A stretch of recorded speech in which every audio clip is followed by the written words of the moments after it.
c'est que rien ne pourra jamais me séparer de toi. This is the fourth lesson in the book of Mark. And we're looking at the book of Mark under the title, The King of the Kingdom, right? Some of you have done your state exam, your examen d'etat. Some of you have not. But when they're teaching you, how to write dissertation, they always tell you that you write your introduction last. Why do you write your introduction last? Why is the introduction the very last thing you write? Now, I know you don't do that, but I don't do that. But anyway, why is it that the introduction is the very last thing you write? Because the introduction is supposed to be almost like a summary of everything you're going to say. It's supposed to present your subject. And therefore, you first of all write everything else. Then you say, okay, I spoke about this and this and this. And then you write your introduction. And whoever reads your introduction, they already know what you will be talking about. They don't know the details, but they already know exactly what you've been talking about.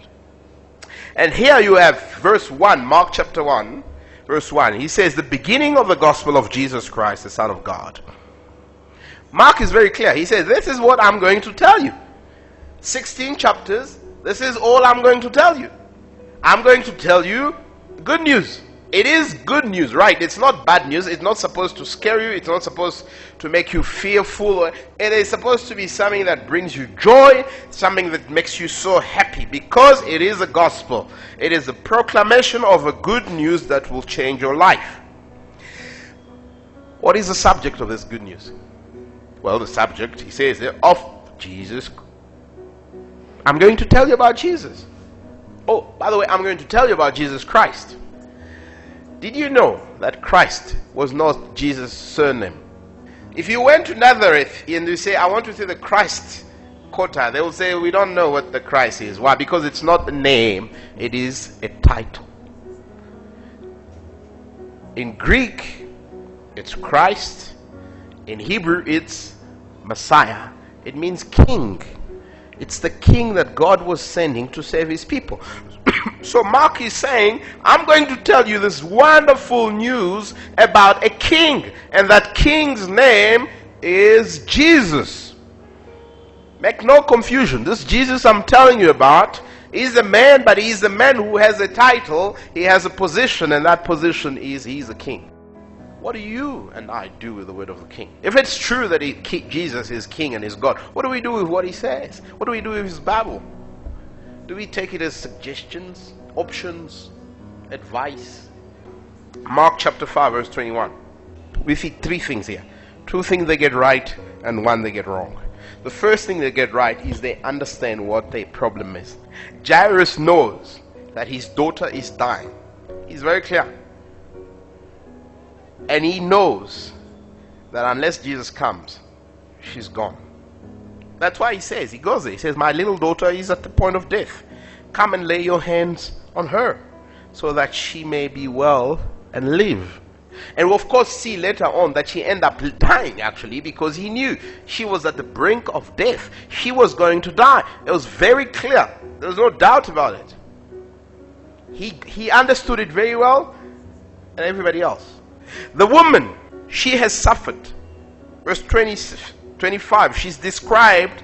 It's interesting that they actually never really tell us what her name is.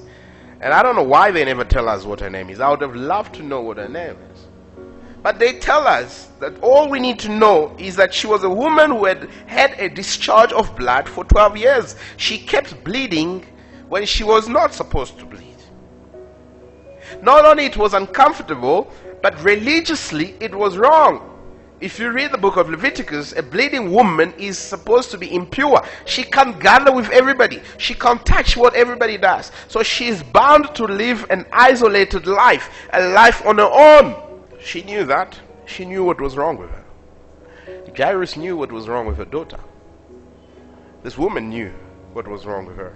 Because I don't think Mark is telling us this story just for nothing. He's telling us this story kind of for us to ask ourselves the same question. Do we know what's wrong with us? Do you understand your problem? You look around the city of Bukavu and you see 1 million people. You see drunk people, you see good people, do you understand what their problem is? if they ask you to do a diagnosis of those people, what would you say is their problem? The problem with this country, your problem, my problem, is not a physical problem. It's not because you don't have a wife or husband. It's not because you don't have anybody paying for your school. It's not because you don't have any friends. Maybe that's wrong, but that's not your problem. Our first problem is spiritual. It's in the heart. Our first problem is we rejected God. And unless we come to a right understanding of the problem, we will never arrive to the right solution. Never. Now, Jairus did understand his need. Now, he didn't understand the full thing, and that's what I said, there's something they missed. But he knew that he had a problem. This woman knew she had a problem.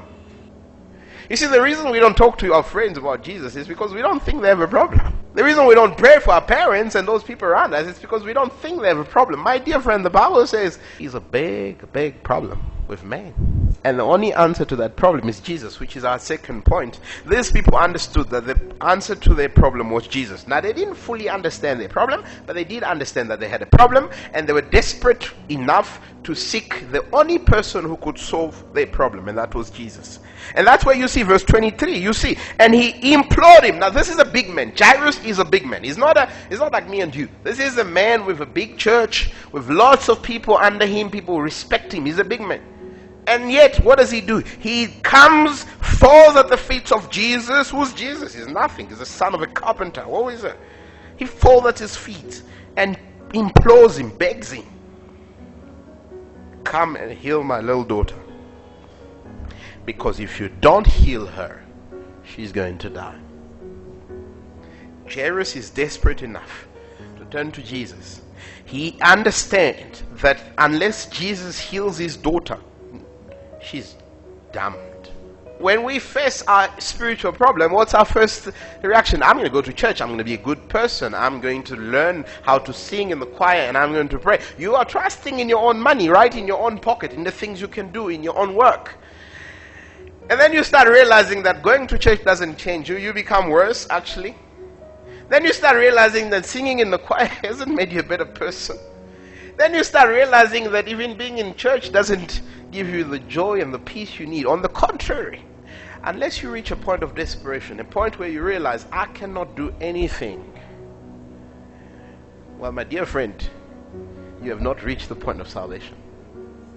You have to get to the point of desperation. Like these two people, they got to a point where they were like, it was like, either Jesus helps me or that's it. It's finished. Have you reached that point? If you reached a point where you are like, Jesus, you either save me or that's it. Or are you still trying? I'm going to do a Bible study this week and maybe I'll be better. I'll read one other book and maybe I'll be better. I'll listen to this pastor, maybe I'll be better.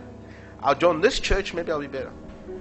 Or if you come to realize that unless Jesus heals you, you will not have life.